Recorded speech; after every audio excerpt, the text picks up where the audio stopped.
Est-ce que vous m'entendez? Ok, très bien. Donc, on va continuer la dernière fois.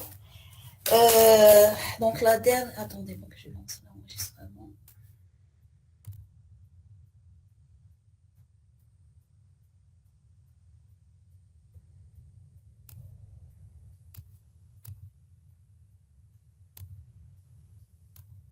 Ok, donc, la dernière fois, on a entamé un nouveau chapitre qui est les réseaux de Pétré. Donc, je vais essayer de vous réviser un peu rapidement. Après, on va continuer. C'est très bien.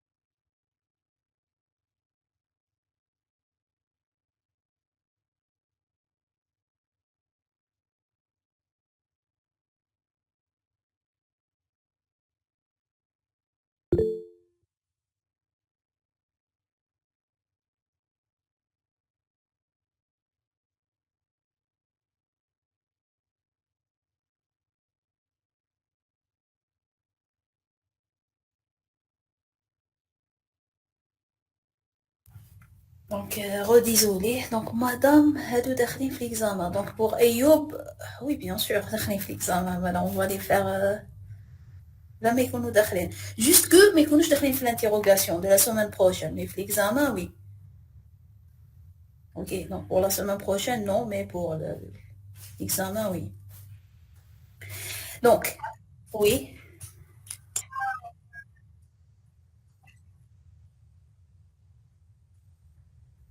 شحال درنا من شابيتر درنا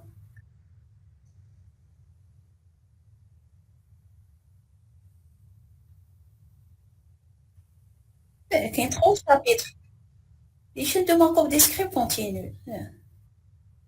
Les files d'attente داخلين في les chaînes de Markov continuent.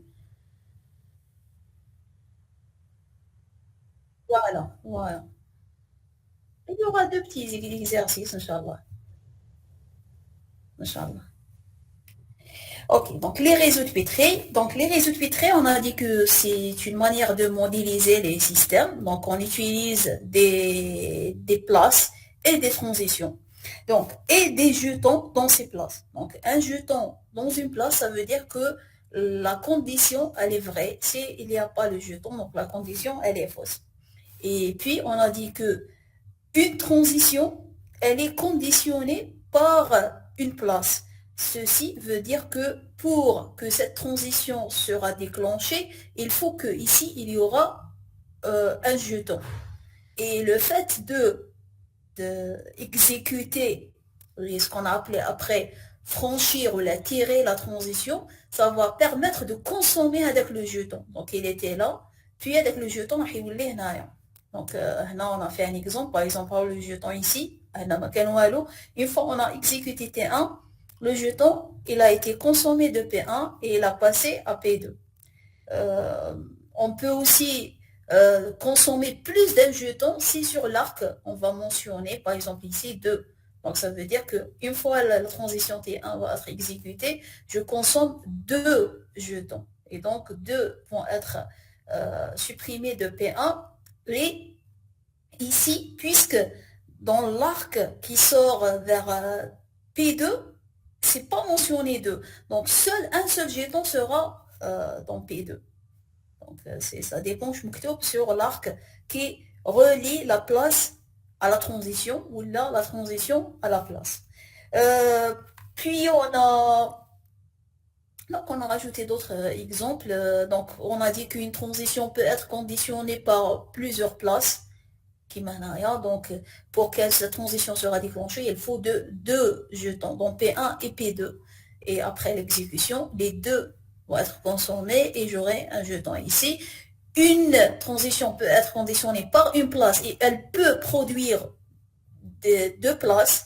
Et maintenant, je consomme واحد et les deux. Aussi, on a dit qu'une transition peut ne pas être conditionnée carrément. Donc, non, la transition, elle n'est pas On n'est pas conditionné et donc je peux tirer T1 tant que je veux. Donc je peux le tirer une fois, deux fois, trois fois et ainsi de suite, une fois. Donc je peux le tirer à chaque fois parce qu'il n'y a aucune condition. On a vu un exemple réel de, de réseau de Petri. Et fait l'exemple qu'on a modélisé un réseau de Petri d'un cabinet médical avec un médecin et une file d'attente à l'infini. Donc on a dit que l'arrivée de patients n'aura pas de conditions parce que la salle d'attente, elle va peut contenir une infinité de personnes. Donc à chaque fois il dit un patient, il troll. À chaque fois il dit il troll. Et puis, pour rentrer à la salle d'examen, le médecin, il faut que le médecin soit disponible. Donc, maintenant, une place, on appelé pour qu'il rentre, le médecin est disponible. Donc, je prends un seul jeton ici et un seul ici. On la la salle d'examen. Une fois, il va libérer le client, il va sortir de la salle d'examen et le médecin disponible. Et donc, je peux prendre un autre patient. Et on a dit que on peut, cette solution, on peut la compliquer si on dit que, par exemple, la salle d'attente n'accepte que des clients, des patients. Dans ce cas, l'arrivée des clients est conditionnée par une place de 10. Donc, à chaque fois, un client, il veut rentrer, mais quand je suis trop directement, qu'il y ait une condition. Une fois qu'il a les 10, c'est bon, il ne peut pas rentrer. Et le reste, c'est le même. On a dit que même on peut modéliser un système avec deux médecins. Dans ce cas, la file d'attente, bien sûr, m'adage une limite. Ici, il y a deux jetons pour dire que يقدروا يدخلوا deux clients en même temps. Donc, واحد ياخذ le jeton يدخل وun autre يزيد ياخذ le jeton يدخل. Et puis, lorsque واحد يخرج, à chaque fois يخرج واحد يرجع un jeton. Puis on a dit que formellement un réseau de Petri peut être défini par le appelé suivant, donc les places, les transitions, les préconditions, les post-conditions et un marquage initial qui indique combien de jetons j'ai initialement dans chaque place. Donc par exemple ici, l'exemple le médecin, on a dit que les places sont salles d'attente, médecin disponible et salle d'examen. Et les transitions sont arrivée de patients, entrée de patients et départ de patients. Et voilà. Et les préconditions, je mentionne les places ici et les transitions en colonne. Et puis, pour chaque transition, les jetons nécessaires. T1, par exemple, les arrivées de patients, elle nécessite aucun jeton. Donc, elle aura 0, 0, égal les places. T1, T2 par contre, les entrées en salle d'examen nécessitent un jeton salle d'attente ou un jeton médecin disponible. Donc P1 et P2. P3 ne nécessite pas, donc 0. Et ainsi de suite. Donc c'est ça, pré et post. Et le marquage initial, c'est quoi? J'ai 0 la salle d'attente, j'ai 0 la salle d'examen, mais le médecin disponible, j'ai 1. Donc voilà, c'est ça le marquage initial.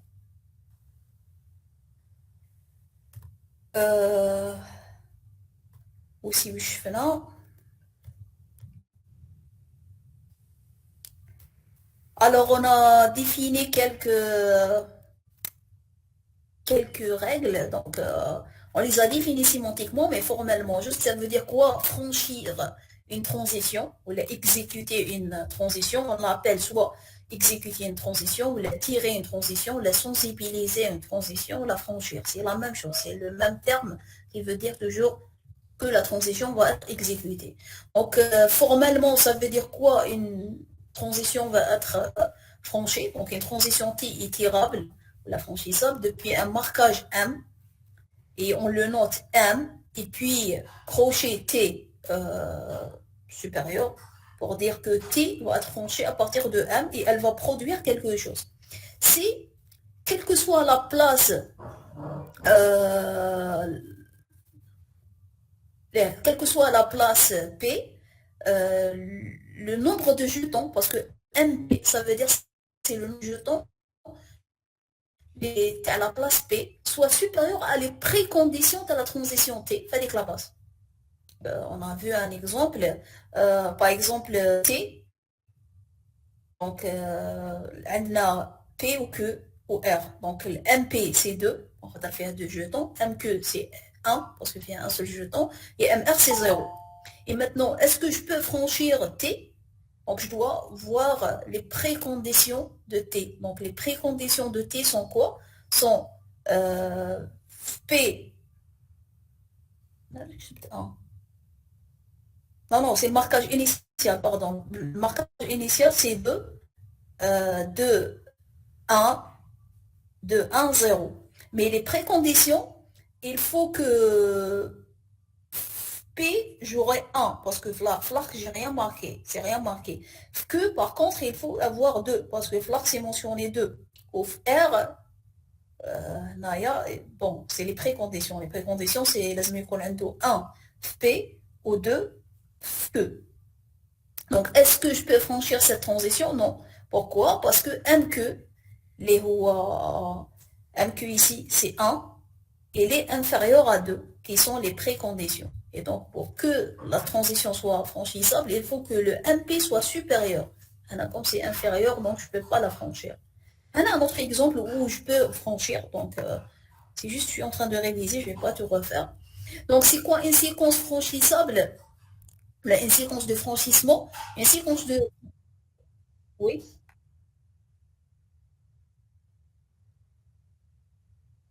oui, voilà.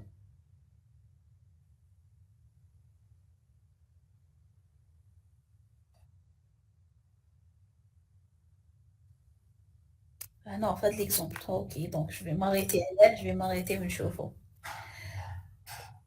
Donc, les prêts, c'est 1, 2, 0, et au full poste, oui, parce que T, poste, ça veut dire quoi? Une fois, elle sera franchie, qu'est-ce qu'elle va produire? T, où ça produit? Est-ce qu'elle produit quelque chose P?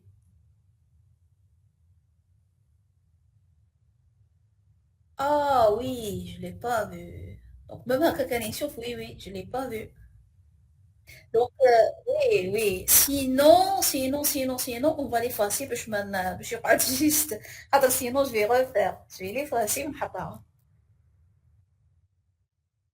Oui, oui, oui, oui, oui, oui. C'est une erreur, ما ودوكا même دوكا ما شفتهاش. Comment j'utilise, je sais pas pourquoi. Parce que oui, parce que j'ai cru que c'est les mêmes exemples. Ok, derrière. Oui, merci, Tiana, merci à vous.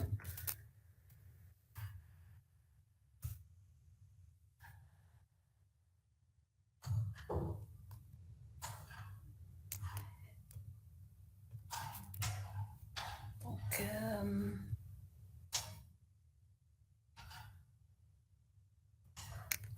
j'espère comme ça, j'ai rien effacé. Ouais, ok.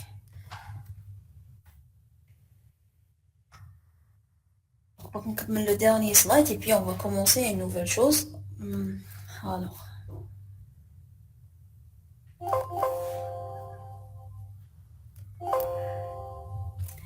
donc la dernière chose qu'on a vu, c'est une séquence de franchissement. Donc une séquence de franchissement, c'est quoi? C'est une séquence de transition. Donc on l'appelle oméga, c'est une séquence de transition appartient à T étoile. Ça veut dire T, c'est l'ensemble des transitions. Tel que il existe des marquages. Donc, à chaque fois, j'ai un marquage et je tire la transition, j'obtiens un autre marquage.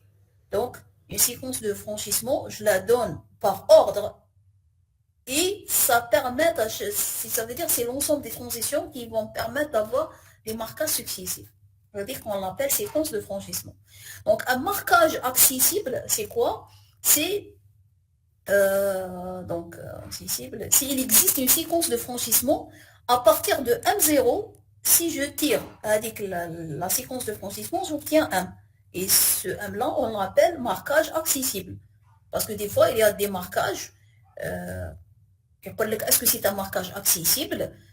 Des fois, on ne peut jamais tomber avec le marquage. Mais si il y a une séquence de franchissement, à partir de M0, j'affranchis donc les transitions, j'obtiens ce M-là, donc on l'appelle marquage accessible. Et la dernière chose, c'est l'ensemble d'accessibilité. Donc, c'est quoi un ensemble d'accessibilité? C'est tous les marquages accessibles. Donc, en nommant les marquages possibles que je peux obtenir, on l'appelle ensemble d'accessibilité. Donc, la dernière fois.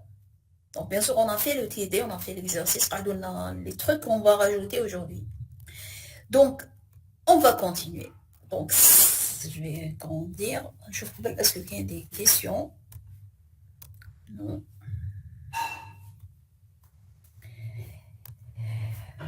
Donc, maintenant, on va voir c'est quoi un graphe des marquages accessibles. À partir des marquages accessibles, on a calculé ici, donc les marquages accessibles, on peut construire un graphe de marquage accessible qu'on le nomme GR pour des réseaux de neurones, réseau de Pitré, et M0 c'est le marquage initial. Donc comment construire un graphe de marquage? Donc le graphe M0 est la racine de graphe. Ça veut dire le marquage initial de réseau de Pitré, c'est la racine de graphe. Et puis, l'étape 2, tirer toutes les transitions franchissables à partir de M0. Ça veut dire à partir de M0, je tire toutes les transitions possibles. Ça dépend. Il y a des transitions que je ne peux pas tirer ou qu'il y a d'autres que je peux tirer à partir de M0. Ceci va permettre de créer d'autres marquages. Donc à chaque fois que je tire une transition, j'obtiens un nouveau marquage. Considérez ces derniers comme des nœuds et reliez-les en M0 par des arcs étiquetés par les transitions qui l'ont créé. On va voir bien sûr un exemple.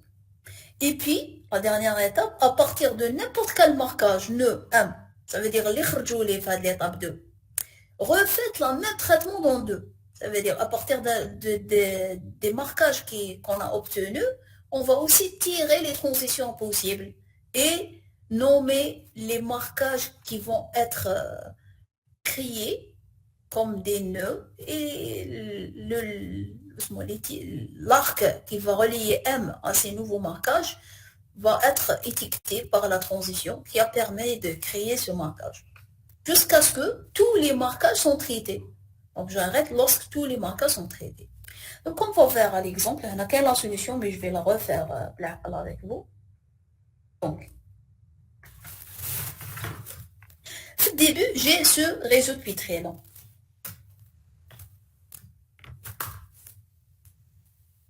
Derrière. P1, P2, bon, mais je suis obligé, un sens sémantique, c'est juste un exemple. Donc, initialement, le marquage initial, c'est quoi? Donc, on se posera P1, P1, P2, P3 et P4. Ok, يمشي. Faire 4 classes arrêt. يمشي par des quadruplés. Donc, P1 fait un jeton, donc c'est 1. P2 fait un jeton, donc c'est 1. P3 me fait un jeton, donc c'est 0. Et P4 me fait un jeton, donc c'est 0. Donc c'est ça le marquage initial. Maintenant, je dois tirer toutes les transitions possibles. Je nomme les transitions possibles que je peux tirer. Est-ce que je peux tirer T3? Non, parce que T3, là, je me trouve en place P3 ou P4. Par contre, je peux tirer T1, parce que ça demande juste un jeton P1. On a un des jetons P1. Donc, je peux tirer T1. Comme je peux aussi tirer T2, parce que ça demande un jeton P2, auquel le jeton de P2. Donc, je peux aussi tirer T2. C'est tout. T3, je ne peux pas. Donc, si je tire T1, j'aurai quoi?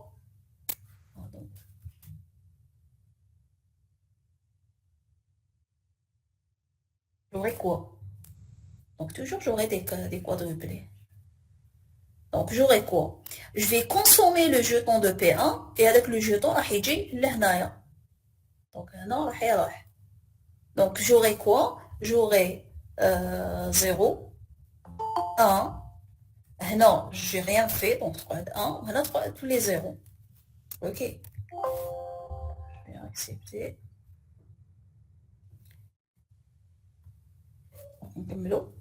Maintenant, si je tire T2, j'aurai quoi? le jeton qui est P2, il va être consommé, ويجي لهنايا. Ok.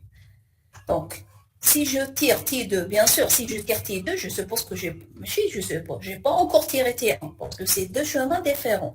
Donc, T1, jeton T1, mazalo. Au T2, je consomme les jetons, donc c'est 0. P3, il n'y a rien, donc il ne reste rien, il ne reste rien. Ou non, il reste un jeton, P4. Maintenant, quelle année non, le cas. Le cas, ça veut dire qu'un jeton, non, qu'un jeton, non. Est-ce que je peux tirer T3? T3, ça demande P4 et P3. Je peux pas. Mais, par contre, je peux tirer T1. Je peux tirer T1. Pourquoi? Parce que quand il y a un jeton P1. Donc, si je tire T1, j'aurai quoi? J'aurai 0 P1, j'aurai 0, parce que quand 0 P2, au T3, il y a un jeton. Au P4, puisqu'il y a un jeton, il y a un jeton. Maintenant, le cas, qu'est-ce que je peux tirer? Est-ce que je peux tirer T3? Non, parce que ça demande P3 et P4. Il y a un P3, mais P4. Donc, par contre, je peux tirer un jeton P2. Et donc, je peux tirer T2. Donc, je peux tirer T2. Donc, si je tire T2, bon, on a là, parce que si je tire T2, j'aurai quoi? Je vais consommer la place de P2 et je produis un jeton. Donc, j'aurai 0, 0, 1, 1. C'est la même chose que ici. Bien sûr, vous pouvez le faire, après vous constatez que c'est la même chose, donc vous le relayez à celui-là. Et puis, donc, donc ici, est-ce que je peux tirer T3? Oui, j'ai un jeton P3 ou un jeton P4. Je ne peux pas tirer T1, je ne peux pas tirer T2. Donc, je tire T3. Donc, si je tire T3, j'obtiens quoi? J'obtiens, normalement, j'obtiens 1, 1, 0, 0. Je consomme les jetons P1, P3 et P4 et j'obtiens un jeton P1 ou un autre jeton P2. Et 1, 0, 0, c'est quoi? C'est le marquage initial. Donc, je ne le marque pas. Je ne marque pas deux marquages qui portent le même nom, les mêmes composants. Donc, ici, on a les place. Donc, P3, j'ai beau T1, le M0 avec T3. Et voilà, là, j'ai traité M0, je l'ai traité, donc j'ai traité le tout. Voilà ce que ça, on l'appelle graphe de marquage. On peut le mettre aussi, je vous conseille de l'écrire à cas, parce que l'examen, lorsqu'il y a beaucoup de place, les 1, 0, 0, à demain, ils traitent comme. Donc, c'est mieux de l'écrire comme ça. Donc, je fais quoi? Initialement, j'ai P1, P2 seulement, virgule.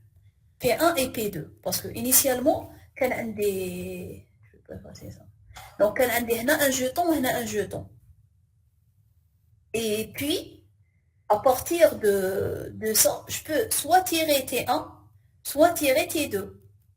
Si je tire T1, j'aurai quoi? J'aurai un jeton, donc je vais les P2, P3.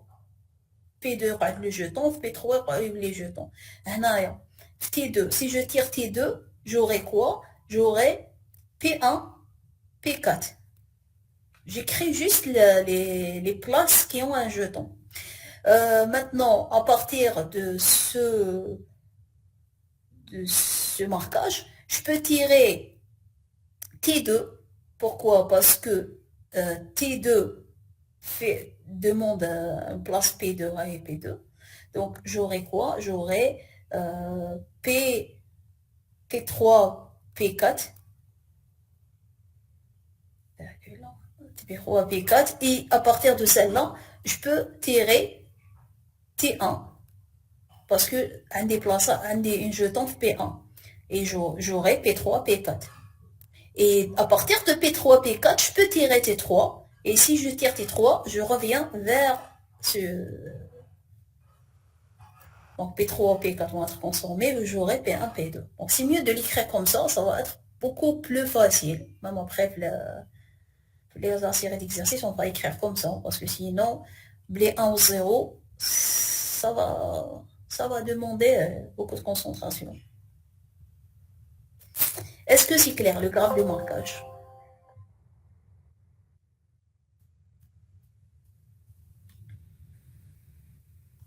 Est-ce que vous avez des questions?